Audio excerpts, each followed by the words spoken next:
สวัสดีครับสมาชิกเบียนออนไลน์ที่รักยิ่งทุกคนนะครับ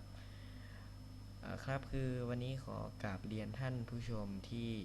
ชมอยู่ทางบ้านและกำลังดูเว็บบอร์ดอยู่ในขณะนี้นะครับสืบเนื่องมาจากว่าเราได้ส่งอีเมลไปหา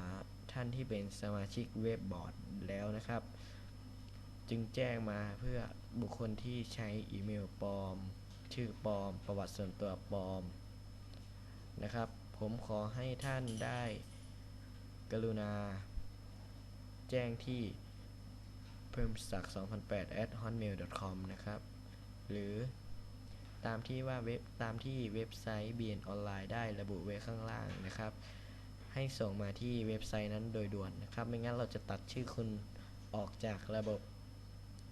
เพื่อให้มีพื้นที่ว่างให้กับผู้ใช้คนอื่นนะครับจึงแจ้งมาให้ทราบนะครับย้ำอีกครั้งหนึ่งนะครับผู้บุคคลท่านใดที่ใช้อีเมลประวัติส่วนตัวปลอมขอให้ท่านได้ส่งอีเมลจริงมาให้ผมในขณะนี้อยู่เลยนะตอนนี้เลยนะครับหากเกิน3วันไปแล้วระบบจะตัดคุณออกจาก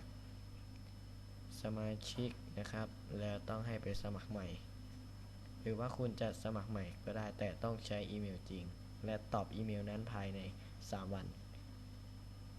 จึงแจ้งมาให้สมาชิกเบียนออนไลน์ทราบด้วยกันนะครับและขอบคุณที่มาโพสต์กระทู้วันนี้ครับขอบคุณที่ไว้วางใจรับชมเบียนออนไลน์ครับขอบคุณครับ